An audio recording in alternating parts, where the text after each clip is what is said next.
शिवलिंग की स्थापना कैसे, लक्षण पूजन ये कैसे मनुष्य को करना चाहिए।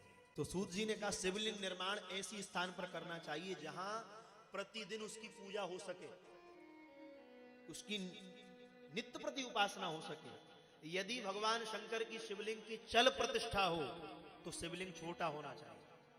ये सामने दर्शन कर रहे हो, ये चल प्रतिष्ठा है, इनको एक स्थान से दूसरे स्थान ले जाया जा सकता है। और यदि अचल प्रतिष्ठा हो तो शिवलिंग बड़ा होना चाहिए। तो जो विराजमान हो रहे ये अचल प्रतिष्ठा है भगवान शिव।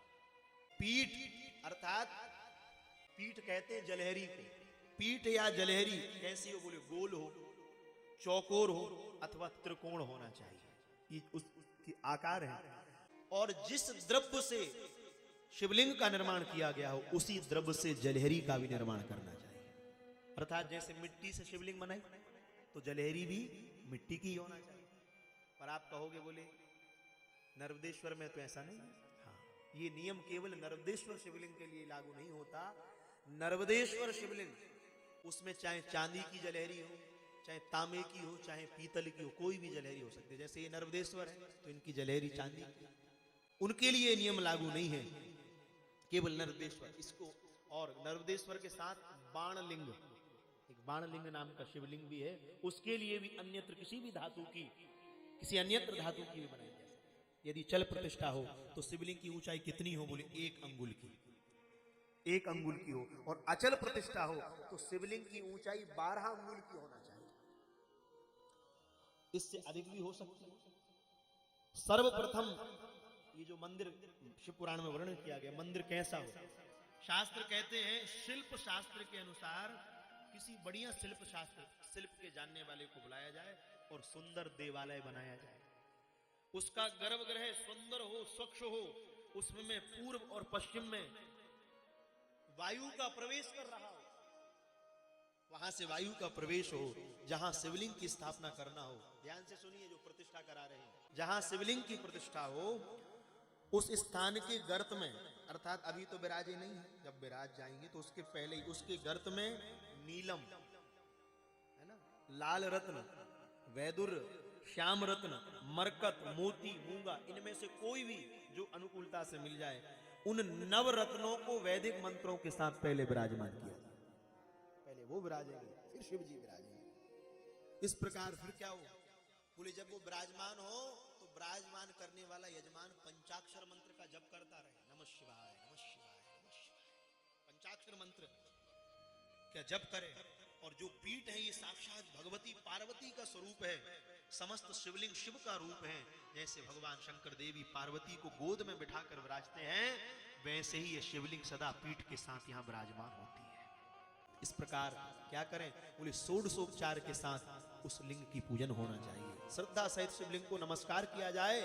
कहते हैं किसी से पूजन नहीं बन रही तो क्या करें, बोले शिव जी इतने प्रिय हैं, इतने प्रसन्न हैं। शिव जी कहते हैं भले ही वस्तु नहीं है तेरे पास, कोई मेरे शिवलिंग को केवल हाथ जोड़कर प्रणाम भी कर लेगा तो अभी मैं उद्धार कर दूंगा। यदि नर्मदेश्वर लिंग ना हो, धातु का लिंग भी ना हो तो मिट्टी का बनाए, मिट्टी का ना हो तो आटे का, आटे का ना हो तो गाय के गोबर का, गाय के गोबर से भी श्रेष्ठ है कनेर के पुष्प का, कनेर के पुष्प से श्रेष्ठ फल का, फल के बाद गुड़ का, मक्खन का, अन्न का शिवलिंग बनाकर पूजा करी जा सकती है। यदि आप कहें कि हमारे पास तो कोई वस्तु नहीं है, तो क्या कह रहे हैं सूत जी महाराज, बोले कोई वस्तु नहीं है तो एक काम करो, बोले क्या, बोले हाथ के अंगूठे को शिवलिंग मानकर प्रणाम कर लो तो भी कल्याण हो जाएगा। इसको केवल देखकर नमः शिवाय नमः शिवाय नमः शिवाय अथवा वाणी से श्री शिवाय नमस्तुभ्यम श्री शिवाय नमस्तुभ्यम भी कहोगे तो शंकर जी प्रसन्न हो जाएंगे। बोले यह भी मेरा ही स्वरूप है, उसी से मैं कृपा, उसकी पूजन करने से पूर्ण फल मिलता है। पंचाक्षर मंत्र का यदि प्रतिदिन 10,000 जप किया जाए तो किसी भी मनुष्य की 3 वर्ष में सिद्धि हो जाएगी, वो जो पाना चाहे वो मिल जाएगा।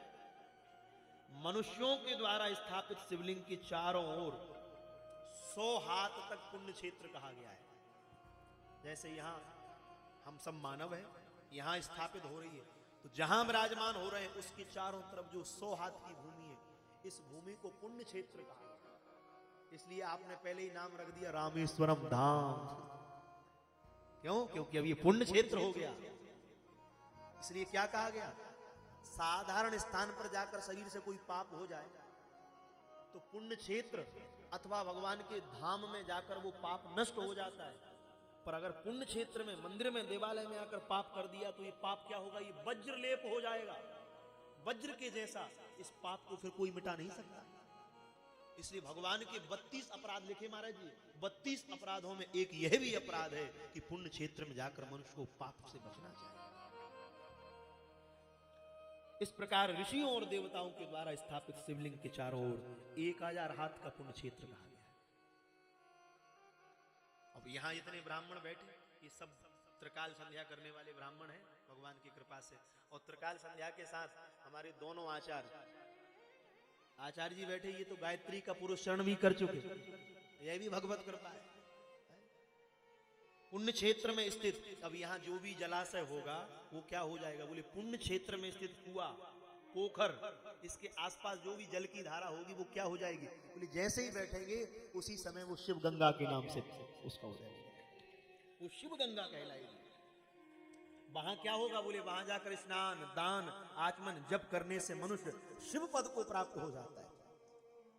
क्या करें महाराज, बोले जब बृहस्पति सिंह राशि में स्थित हो उस समय सिंह की संक्रांति से युक्त भाद्रपद मास में गोदावरी नदी में स्नान करने से क्या होता है, बोले शिवलोक